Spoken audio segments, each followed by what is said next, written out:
Central ગવર્મેન્ટની નાફેડની ટીમે બનાસકાંઠામાં ધામા નાખ્યા છે। વાવ, થરાદ અને બનાસકાંઠામાં ટેકાના ભાવે ખરીદી કરવામાં આવતી મગફળીના ગોડાઉન, વેરહાઉસ અને સેન્ટરોની મુલાકાત લીધી હતી। દિલ્હીથી આવેલી ટીમ દ્વારા ખરીદી સેન્ટરો પર ખરીદીની ગુણવત્તા સહિતને લઈને તપાસ પણ કરવામાં આવી।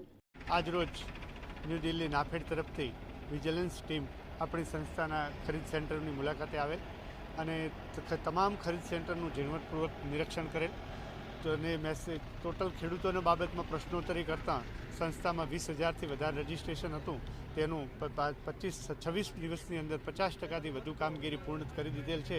તે બદલ સંતોષ વ્યક્ત કરેલ। ક્વોલિટી બાબતમાં ડીબીટી સિસ્ટમ નવી દાખલ કરી છે, એ ડીબીટી સિસ્ટમ બાબતમાં તમામ પ્રશ્નોત્તરી ખેડૂતો સાથે સંવાદ કર્યો। ખેડૂતોએ સંપૂર્ણ સંતોષ વ્યક્ત કરેલ છે, તેમજ સંપૂર્ણ સેન્ટરનું નિદર્શન કર્યા બાદ આપણી સેન્ટરને નાફેડ ગુજકો મારફત એક મોડલ સેન્ટર તરીકે પસંદગી કરેલ છે અને મોડલ સેન્ટર તરીકે જાહેર કરેલ છે। તે બદલ હું એમનો સર્વેનો આભાર માનું છું। સેન્ટ્રલ ગવર્મેન્ટ નાફેડ ટીમના ધાનેરામાં ધામા। નાફેડ વિજિલન્સ ટીમે ટેકાના ભાવે થતી ખરીદી કેન્દ્રની કરી મુલાકાત। માલની ચકાસણી, વજન કાંટા, POS બિલો, ડોક્યુમેન્ટ બાબતે ખેડૂતો સાથે કરી ચર્ચા। તમામ તપાસ બાદ ધાનેરા ખરીદી સેન્ટરને મોડલ સેન્ટર જાહેર કરાયું। ધાનેરા ખરીદી વેચાણ સંઘના બેનર હેઠળ થઈ રહી છે મગફળીની ખરીદી। 9મી નવેમ્બરથી લઈને રાજ્યભરમાં સરકારના ટેકાના ભાવે ખરીદી સેન્ટરો શરૂ થયા છે। ખાસ કરીને ઉત્તર ગુજરાતમાં મગફળીનું મોટા પ્રમાણમાં વાવેતર થતું હોય છે। બનાસકાંઠાની જો વાત કરવામાં આવે તો 1.13 હેક્ટરમાં મગફળીનું વાવેતર થયું છે। મોટા પ્રમાણમાં વાવેતરના કારણે રજીસ્ટ્રેશન પણ વધ્યા છે। ધાનેરાની જો વાત કરવામાં આવે તો ધાનેરામાં 20,714 ખેડૂતો રજીસ્ટ્રેશન કરાવ્યા હતા। જોકે હાલ ખરીદી પ્રક્રિયાને લઈને નાફેડ અને ગુજરાત કોમાસોલની ટીમ દ્વારા ખરીદી સેન્ટરો પર કઈ રીતે કામગીરી થઈ રહી છે તેને લઈને તપાસ હાથ ધરવામાં આવી છે।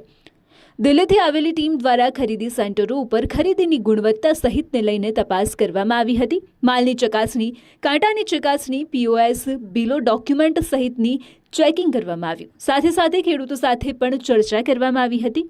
ખેડૂતોના ખાતામાં જણસીના પૈસા ટ્રાન્સફર થાય છે કે નથી તેને લઈને પણ ખેડૂતો સાથે બેઠક કરવામાં આવી હતી।